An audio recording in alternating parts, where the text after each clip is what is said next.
Empathy first. Empathy first. It's got to be really hard. And also embrace that. It is hard for our partners. It really is.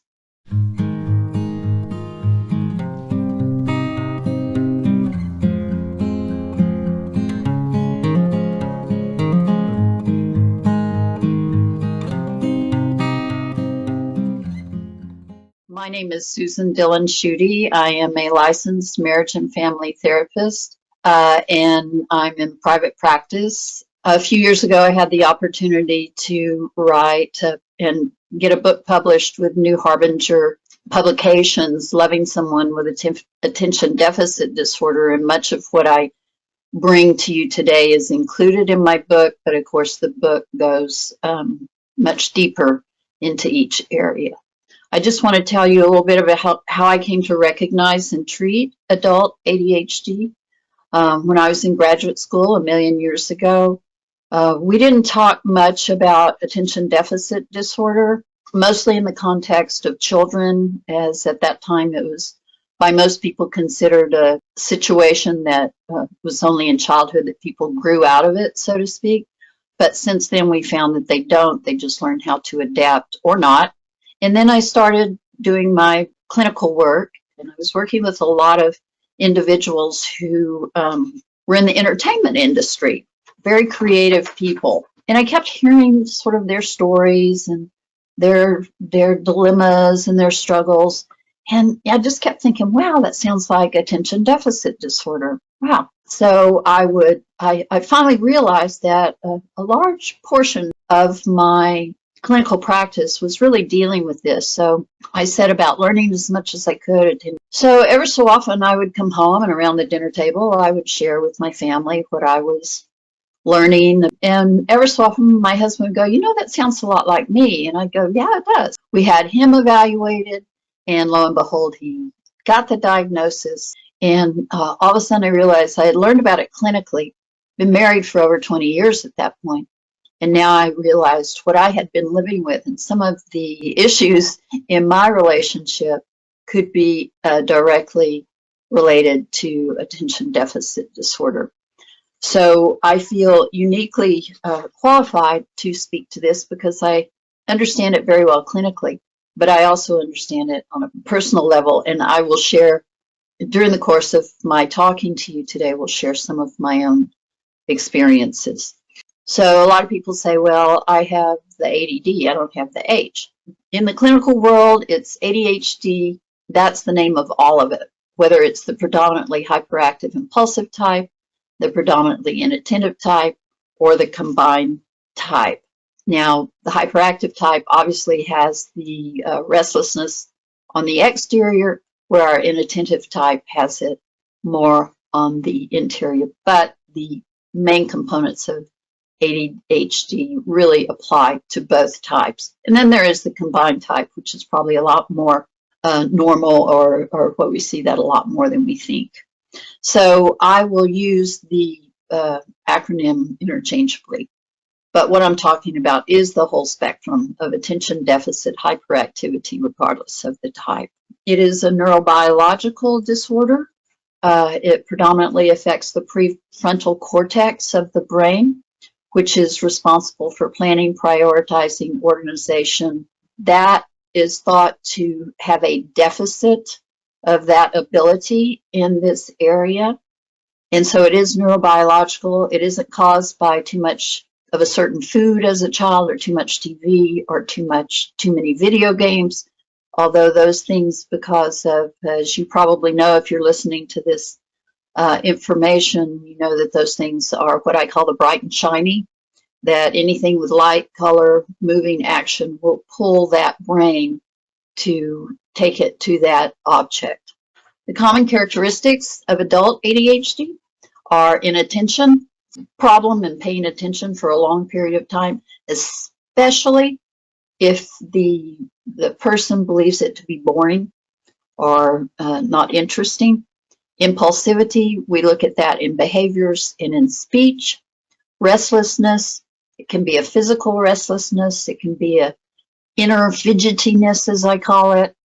And I highlight distractibility here because as I work with individuals and couples, distractibility seems to really get into the way of the relationship a lot. The mind, the ADHD mind, is taken off task so much in conversation, in the relaying of conversation, information that's vital and necessary. But that gets in the way, that distractibility. It's the squirrel syndrome. We live with it as the non-partner. We deal with it. We have to accommodate it. But I also ask everyone to please, let's have some empathy for our partners with ADHD. So this is what ADHD feels like. I have one client tell me, Susan, my mind is like a big room, and it's filled with television sets, and every set is on a different channel, and it's turned up as loud as, each channel is turned up as loud as it can be. So that's what they are dealing with. Also, ADHD, we think more things before breakfast than most people think all day. I truly, truly believe that. Their mind is always thinking. It's not inert. It's just ping-ponging around a lot. And then I love my third little visual here. I wish I could sleep, but my ADD kicks in, and well, basically, one sheep, two sheep, cow, turtle, duck, old MacDonald had a farm. Hey, Macarena. So I think that sort of encapsulated what our partners are dealing with. And I think really important to have empathy and understanding for their struggle and how it may affect them. So today we're going to spend a large part of our time talking about the roadblocks to relational success. And for our purposes today, I've identified 3 of them. A roadblock, we're going to define that as anything that prohibits a relationship from being mutually satisfying and fulfilling. Now, all intimate relationships experience roadblocks. That's just a given. We have life stressors. We have family. We have children. We have work. We have the pandemic. But the symptoms of ADHD, such as procrastination, lack of follow-through, time management, impulsive words, behaviors, these can complicate the ordinary stressors that we're experiencing in our relationship. So therefore, there's more of an opportunity for some of these roadblocks to occur. Roadblock 1 is overhelping and excessive caretaking.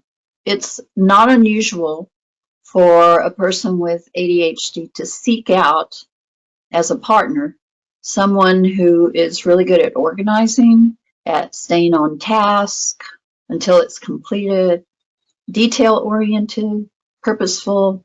So that may be you. You, unlike your partner, may have what I call an abundance of attention. So because of these attributes that you may carry in the relationship, it may feel normal for you to step in and help out when there is a need. And we know that with our ADHD partners, there's often a need to step in and help out. For instance, if your partner experiences difficulty in getting out of the house at night, in the morning, then you may have a tendency to get things organized for him or her so that this process is smoother and less chaotic. Okay, that's good. But let's look at the issue of overhelping. Overhelping we'll define as doing too many things for your partner without consideration. And the consideration would be whether or not they can do it themselves, should they need to. Now, overhelping can result in enabling, and a state of unhealthy dependency can develop from that. Over time, you, the non-partner, may begin to anticipate future situations, and then you may step in or interfere before your partner actually needs help. Your partner may come to resent you for overhelping. They rely upon you, perhaps, but they may resent it for overhelping. And by overhelping continually, you may get run down physically and emotionally, mentally worn out, might give up completely and go, oh, who cares? Let them fend for themselves. And finally, a very destructive communication pattern that we'll cover in a few minutes may result, and usually does because of this. The other roadblock to successful relationships that kind of goes hand in hand with overhelping is the excessive caretaking. I kind of look at excessive caretaking as overhelping on steroids, because the non-ADD partner can become too absorbed, too wrapped up, almost to an obsessive degree in managing their partner's life. So some of the characteristics of someone who caretakes to an excessive degree might sound like this. Well, I worry about what my partner with ADHD will do or say when I'm not around. Remember, impulsive speech and language and behaviors. Or, I feel responsible for the actions of my partner. I must exert control by constantly checking up on my partner. I feel persistently edgy and nervous, even when there's nothing to be concerned about. I have difficulty asserting myself and expressing my feelings to my partner who has ADHD, so therefore I just take care of things. I have trouble asking for help myself. I feel helpless to effect change in my life, and I never take time for myself. Why? Because I'm too involved in excessive caretaking and overhelping. Is this you? If any of those descriptors for overhelping or excessive caretaking feels familiar, I recommend that you consider asking yourself the following questions. Why do I feel this way, and why do I do what I do? Am I fearful of what might happen if I step back? Is the world going to fall apart? Am I disappointed about how my relationship has turned out? Have I given up expectations that there'll be any change? Ask yourself, am I doing anything to make it worse? How have I participated? What has been my responsibility in this? And then finally, the hard question, am I willing to make changes for the sake of my relationship? Highlighted here, even if those changes create difficulty. Okay, now let's go to roadblock 2, which I've defined as learned helplessness. Well, by overhelping and excessive caretaking, you may create this learned helplessness, which is a person's conditioned belief that he or she isn't capable of doing anything or accomplishing anything. And that person would be your ADHD partner or your partner with ADHD. So as I've mentioned before, the non-partner is usually more adept and faster at handling details of everyday life. Remember, we usually have an abundance of attention. And so we then develop that tendency to take on too many jobs and tasks that ordinarily should be the responsibility of the partner. So over time, this diminishes our ADHD partner's responsibilities in the relationship. Then what happens is the non-partner feels overburdened. Out of frustration, the complaining begins. Why can't you help me? Why can't you do anything? Now, our ADHD partner is now surprised because over the course of the relationship, he or she has received a very clear message that they aren't capable of doing anything, or they can't do it as well, as fast, or as thoroughly as you, the non-partner. So as a result, the partner with ADHD feels incapable of accomplishing or achieving very much, and as a result, learned helplessness develops.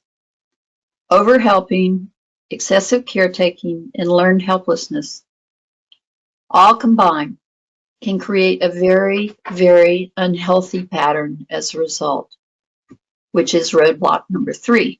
I call this the parent trap, and it's comprised of several components. It's an unhealthy communication pattern in which the non-partner approaches, regards, and relates to the partner with ADHD as a parent would treat a disobedient child.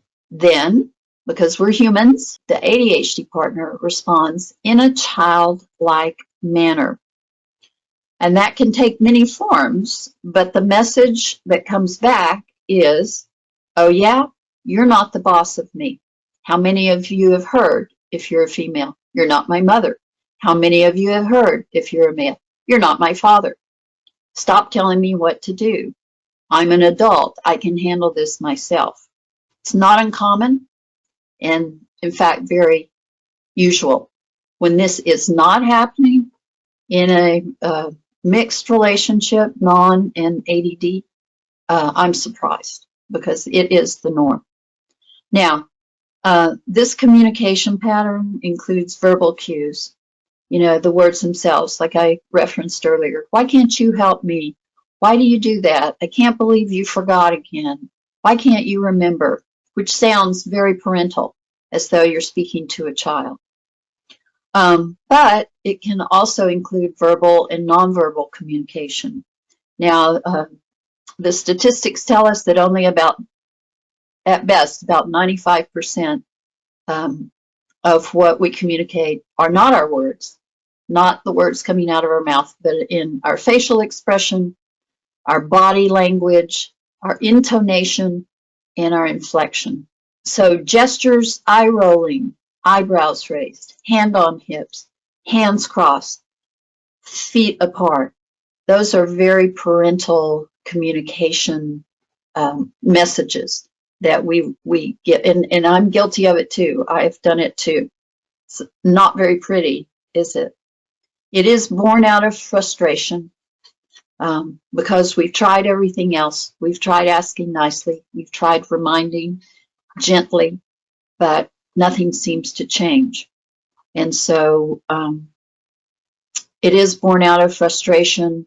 It does tend to escalate and has some toxic consequences, namely resentment on both sides. What I've seen is that most of the communication tends to drift in this direction between both partners, and then it can affect every aspect of the relationship, emotional and physical, because no one likes to be spoken to as though they are a child. And honestly, no one really likes to give that communication as that parent. So if you find that you can relate at any level to what I just described about the parent trap, then I want you to be very aware, or I encourage you to be very aware and very careful about how you communicate your wants and your needs to your partner. Because if you're not, you're in great danger of falling into the parent trap and coming across as nagging, complaining, punitive parent. Along with your words, your tone of voice, your body language, and facial expressions communicate volumes to your partner. And remember that speaking to someone as though he or she was a child will probably elicit a childlike response. And then, unfortunately, there is no resolution to be had. And because it is so toxic and so damaging to an adult relationship, it's important to discover ways to avoid it. So rather than speaking to your partner, your ADD partner, as a parent would speak to a child, I encourage you to communicate as one adult would communicate to another adult, which means your words express what you need or feel. Another way to sort of circumvent this is to use assertive communications. And many people confuse assertive with aggressive, but it's very different. Assertive communication, we express our needs and wants in a manner that's direct and honest, not hostile and mean. Here's the assertive communication tool. Use I statements. When I blank, I feel blank, and I would prefer blank. When I am late for work because you have trouble getting ready in the morning and you depend on me, I feel my needs aren't respected, and I would appreciate it if you would pay more attention to this because it really, really bothers me. That's a lot different than saying, why can't you take care of your stuff in the morning? You're driving me crazy. Another assertive communication tool is to avoid absolutes. I hear absolutes a lot in situations with partners, with our ADHD partners. So rather than saying always and never, which always elicits a defensive response, please try to use frequently and more often than not, and that seems like a lot of the time. And another way to get your point across is to use the broken record technique. In which you calmly and firmly restate your point or request, regardless of your partner's responses. You do it over and over again with the same calm demeanor, regardless of their reaction to it or their frustration. Now, will any of these suggestions or all of them make your life perfect? No, it won't. But they can go a long way in helping you to lower your stress level in your communication with your ADHD partner. So we've talked about the roadblocks, and we've talked about some ways to understand how to avoid them. But an important component to avoiding some of the roadblocks that we've discussed, I believe, is to strengthen our own personal boundaries. Our personal boundaries are our emotional needs and preferences and how they get played out in reciprocal interactions with everyone in our lives, especially with our partners and our partners with ADHD. And boundaries fall in the realm of how do I like to be treated? What will I allow and not allow to be said and done to me? What seems appropriate to me, both verbally and physically? What are my priorities and what is my bottom line? Good questions to ponder.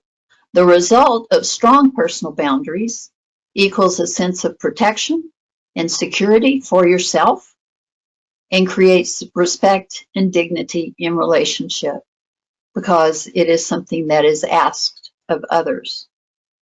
The result of poor or weak personal boundaries result in feelings of vulnerability and defenselessness and create anger and resentment and in our relationships. This is especially true in our ADHD relationships. Now, why do people have troubles with personal boundaries? Sometimes we're brought up in homes where it's not allowed. Told you're selfish if you have individual boundaries. Institutions, some churches will tell us that you're being selfish. Perhaps business situations will give that same message. And we become habituated to put up with situations in which having boundaries can cause relational distress. If you find in your life, across the board, that you have difficulties in establishing personal boundaries, I would encourage you to seek your own help in that. It would be an important step for your health and well-being, because that's really what I'm talking to today. I'm talking to how do you manage your life, especially with an ADHD partner, in a better way. Each areas of ADHD in our relationships can challenge our attempts to maintain our personal boundaries. Time or lack of ability to manage time in our partners feels like total disrespect for us, doesn't it? Forgetfulness, which we all experience, makes us feel like we're unimportant in their lives. Their impulsivity in words or deeds, it can create some hurt feelings. And the distractibility that is a part of the previous three characteristics just exacerbates all of those feelings. And they're not good, healthy feelings. So how do we strengthen our personal boundaries? I suggest you take a personal inventory to discover your own feelings. And the purpose of this exercise is to learn how to express your desires, needs, and feelings with more clarity and less emotion. What makes me feel content? What makes me feel productive and effective? When were the times in my life when I felt most content, productive, and effective? What gets in the way of my feeling these feelings? How have I tried to change the things that get in the way? Have those efforts worked? If not, is there anything I could do differently in the future? And I'm going to encourage you to be very patient with this process. It may take several sittings to complete this inventory, and you may have more questions that you need to dig into about yourself. But it's a good exercise and it's a good process. After you've taken your inventory, you're ready to create your won't do, will do list. And the purpose of this is to replace old dysfunctional ways of expressing your desires and needs, your personal ones, with ways that are healthier for yourself and ultimately for the relationship. So in the won't do, will do list, first of all, get a piece of paper and divide it into 3 columns. At the top, in the left-hand column, you write the problem.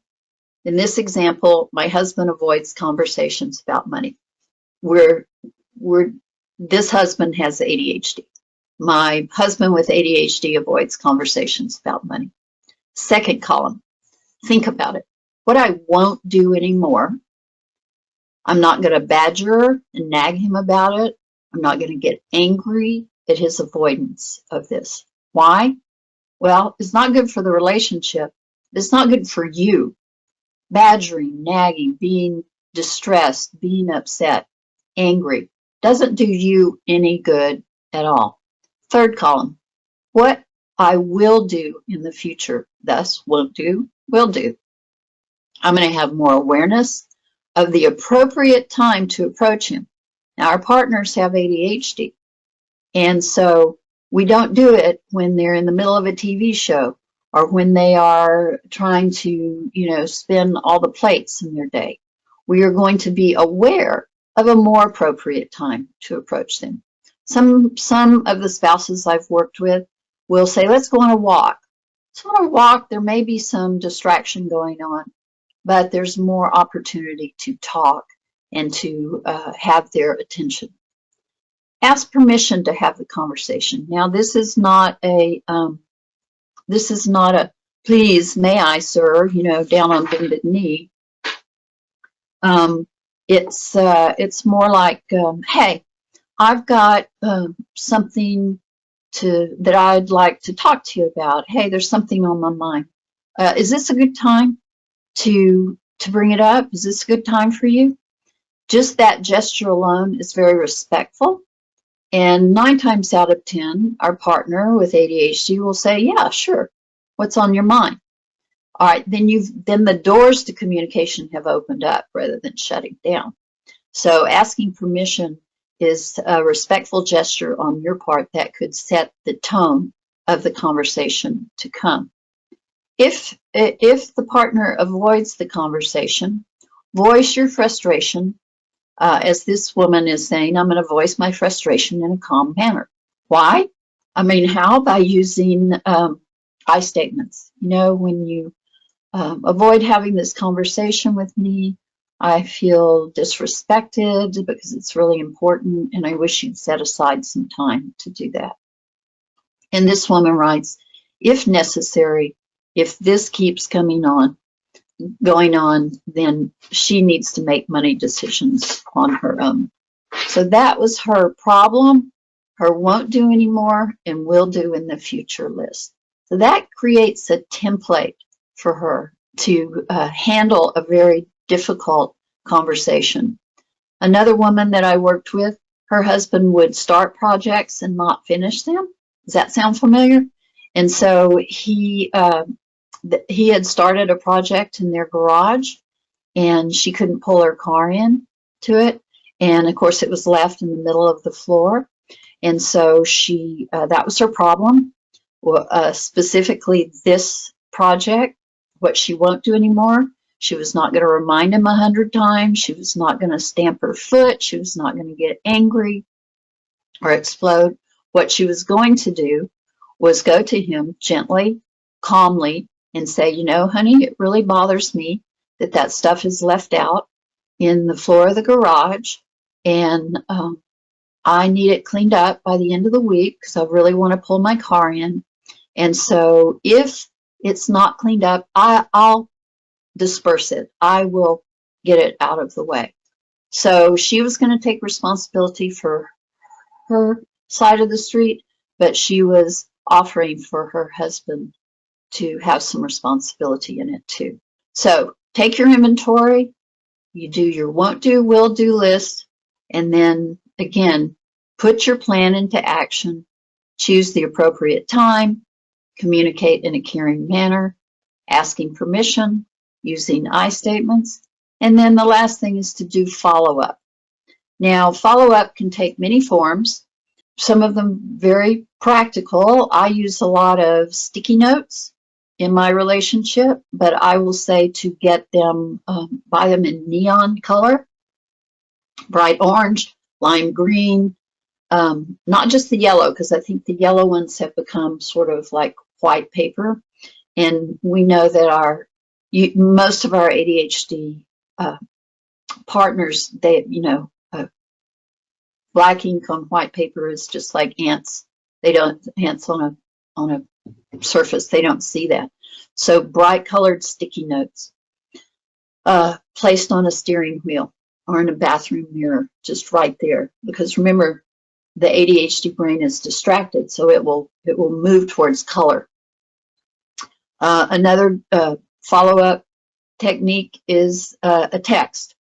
Hey, honey, just want to recap our conversation this morning about such and such. Will you, you said that you would follow up on it, so I'll check in again with you on Friday to see what action needs to be taken, or an email, a phone call, anything that would be relevant to your partner, utilize it. And the asterisk here is for keep your options open. You may have to revise your plan, and that's okay. That's part of your ability to think in a strategic manner. And that's all right. We have to be flexible. And sometimes it's hard for us with our abundance of attention and our strategic thinking. But just be open to that. You may have to revise it. An old Chinese proverb, which I find very wise, says, the best time to plant a tree was 30 years ago, but the next best time to plant a tree is today. What will you do today to stop overhelping and excessive caretaking, to avoid the dreaded parent trap, and to create healthy boundaries for yourself? Don't get discouraged in the process. And remember, you can't do anything about your partner, but you can work on your own thoughts, your own feelings and behaviors to bring them into a healthier place. And this encompasses everything, whether it's behaviors, non-behaviors, issues of, medical care about this. Change takes time, remember, and you will probably encounter some resistance as you attempt to change these dynamics in your relationship. But regardless what's happened in the past, what can you do today? It's about the only thing that you can do to affect change in the future. And that change in the future would be wonderful for your partner, but it's even more wonderful for you. You want to eliminate as much as the wear and tear on your emotional, your mental, and your physical stress of living with an ADHD partner. And it can be very stressful. I can attest to that. So we covered a lot of ground today in a short period of time. And I hope this information has been helpful. I always feel like I leave out way more than I include in a short period of time. Thank you for participating. I think you're very brave and wonderful for wanting to hear information. I feel for you. I am you. I know what it's like. Just be strong and carry on. Thank you for listening again, and thanks again to Chad for allowing me to bring you this information.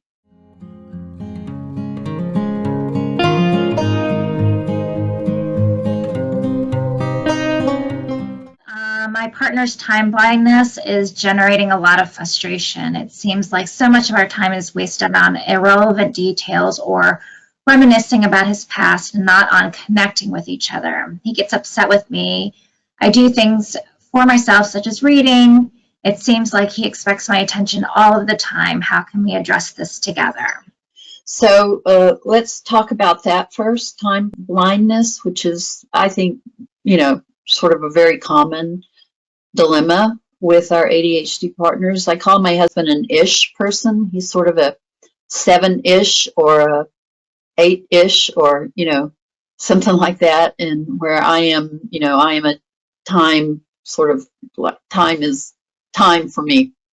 What I encourage people to do is sort of look at that won't do, will do. And I use an example of a woman and her husband who they were always late for church. And she did not like being late for church. That was really important for her. In fact, she liked to be a few minutes early so that she could go in, she could center herself, and she could be ready for the service. But he was an ish person, and so he didn't mind sort of slipping in either right before the services began or, a few minutes after. So she thought about it. She said what was happening, that she was always angry. And she would get in the car angry because they were late or running late, or she knew they were going to be late. And so what happened, she realized she was going into this time that was for her to be sort of a time of peace and harmony, all jacked up. And she was very unhappy with that. So what she decided to do is she said, honey, it's important for me to go to church. I want to be in church, and I want to be there a few minutes early. If you are not ready to go by the time that I deem takes time to get there, I will go in a separate car. You can come along. You can come whatever time you want to. That seemed to work for her. It wasn't her ideal. She would have preferred that they both go and show up on time. But that was her solution to that problem. So you might want to consider that when it's appropriate. There may be other times that can't happen. And so you just may have to use some techniques. What time do we need to leave, honey? You give them 15 minutes earlier. I know it may seem deceptive, but it can work. I know I've done that with my husband before. We have to leave at 4:30. I said, we probably need to be in the car about 4:15, which means we leave about 4:30. And so that's one way to do it. The other part of it was, I believe, he talks a lot and reminisces and it gets upset with you because you don't give him his full attention. And again, that's just part of personal boundaries. Honey, I love hearing this. I love talking with you, but I need my downtime. I need my alone time. And again, I'm not promising that they're going to be cool with this because change takes time. As long as you assure them that you care for them and you love them. But remember, they are impulsive. And when they want to talk or share something, they will talk and share without regard for us. And so we just need to put in place our healthy boundaries and not feel bad for having them. You deserve your time to reboot and retreat into what you need. So I hope that answers the question. What would be your tip when it comes to controlling yourself in the relationship when his or her behavior results in acting out of control with the children? Well, okay, I probably have 10 questions for clarification on that. But yeah, that's hard, and that's pretty common too. The ADHD partner might impulsively, get angry with the children, or just out of the blue, just boom, you kids, blah, blah, blah. And so now we have a real dilemma. The first thing I would suggest is that out of sight of the children, behind closed doors, that you bring it up very seriously and very soberly to your partner. Not in front of the children. but with your partner first and foremost. And it may take several times. That was unacceptable.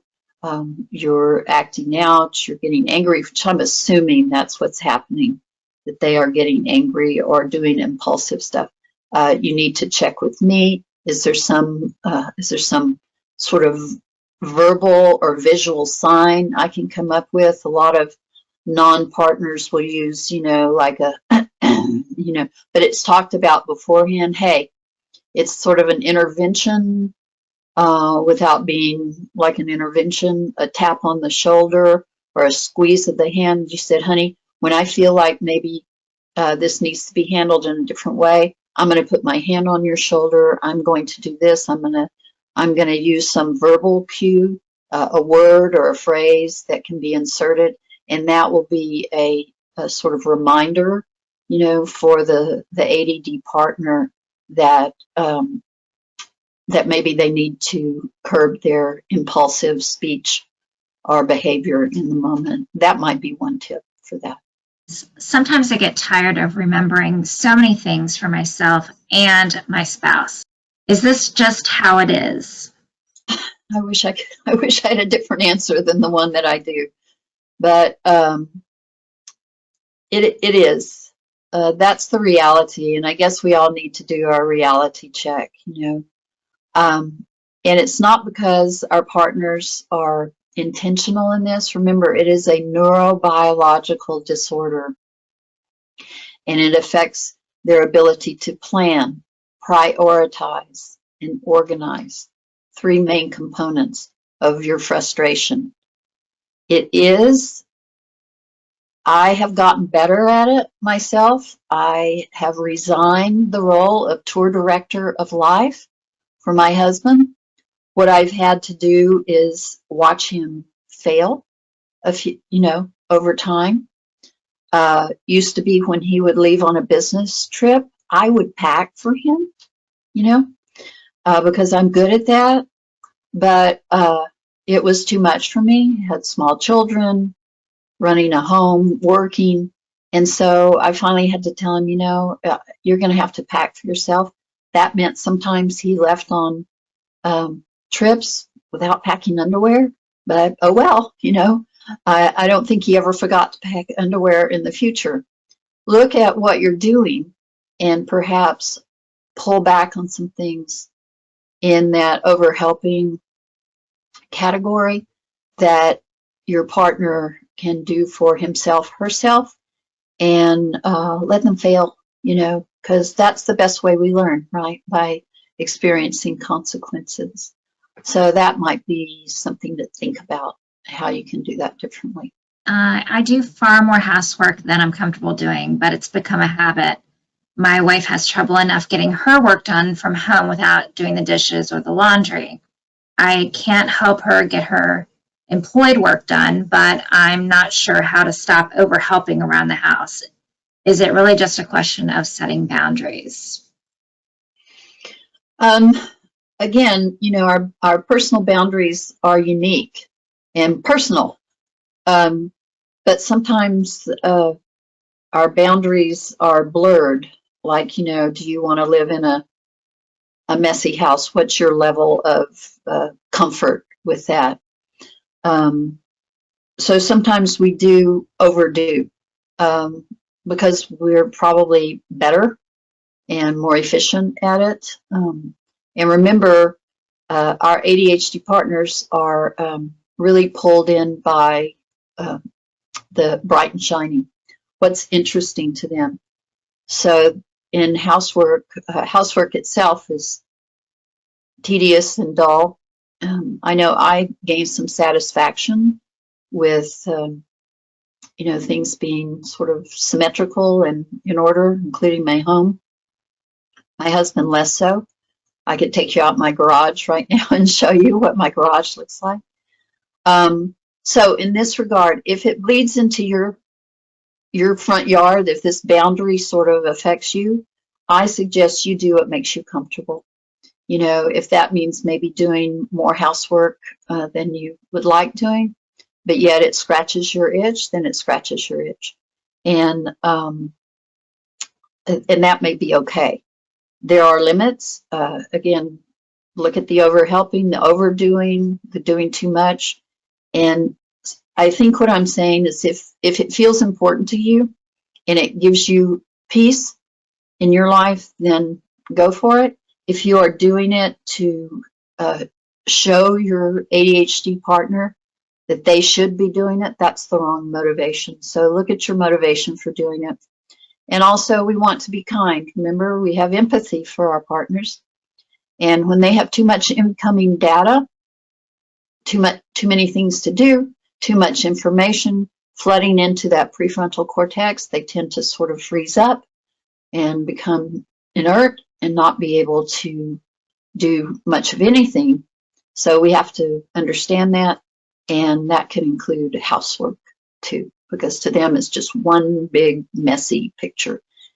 Prioritizing what needs to be done first, how to do it in the most efficient manner, can be very difficult for our ADHD partners. So just keep that in mind too. Just a follow-up to that, can you clarify, I guess, the balance that we all need to take when it comes to letting them fail? Because there are thoughts and concerns, I guess, that what if there's like a safety concern or it affects the children or something like that? When do we step in, or what do we do in those cases? Yeah, again, I want to emphasize we don't let things fall through the cracks if it harms someone else or directly harms us. But if my husband is late to the airport and misses his flight because he had to take care of some stuff that it was his responsibility, then that's his responsibility. Financial issues, you certainly wouldn't want to let things fall through the crack if you can have any part of that. Safety issues, especially for children. I think I was probably very hyper aware of, where my children were, what they were doing when they were younger in our lives, not knowing he had ADHD at the time, but certainly aware of where he wasn't very good. I won't get into it, but he accidentally lost one of our children at Disneyland when they were young. So I think I took the cure then. I said, okay. So in those instances, our abundance of attention actually works for us and works for others, namely our children, to keep them safe, relatively safe.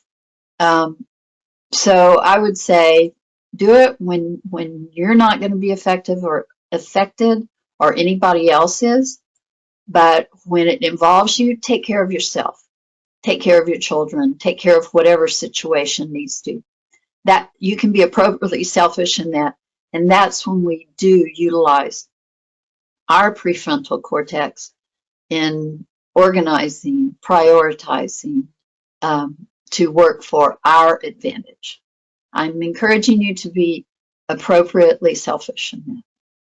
How about because you explained that we should be very empathetic to our partners. However, what is fair when they are, what you feel like, using it as an excuse for certain things that they should be doing, and rather than a reason? So defining what to them and explaining to them and communicating to them, yes, I understand you have it, but it's not, it's a reason, but it's not an excuse. So right. Yeah, that's a good message. I understand. It must be really hard for you. That's an empathic response. It must be really hard for you to try to get all this done. It must be really hard for you to, handle your frustration. However, I don't need to participate in that. You don't need to take it out on me. It's still, we were late, still this happened as a result of that. So again, it's just restating the truth in an adult manner by using your words without a lot of, other communication pieces attached to it, and just holding that ground. Yeah, I can imagine. Empathy first. It's got to be really hard. And also embrace that. It is hard for our partners. It really is. And so acknowledge that. It's got to be hard for you. I understand that. However, you know, this needs to be done. This needs to be attended to. What can we do? Is there anything I can do to help you remember or pay attention, meet the deadline, whatever it is? And then be willing to do it. Can I send you a little reminder that morning? Can I send you a text as a reminder? And those of us who do not suffer with ADHD are more capable and able to remember to send out a reminder text. All right, everybody. Unfortunately, our time goes so fast during these webinars and all the questions. You have a lot of great questions that we would love to answer, but we just don't have the time. So please follow up with either Ms. Schutte or here at Chad at the national office. We do both have information and resources that we can share. And it looks like a lot of you guys need just some mutual support. So I know that there's some virtual support groups out there and online communities that are out there. I encourage you to seek those out and get some support from each other, because I think that's very, very helpful as well. Absolutely. So before we wrap up, Ms. Schutte, did you have anything else that you want to share with everybody? Well, I think I've pretty much said what I need to say today. Again, I appreciate you wanting to make your relationship better. I think that's a worthy endeavor. Be brave, be strong, fight the good fight, but take care of yourself in this, because you are an integral part to your life, to your children's lives, and to your partner's lives. Just keep it healthy.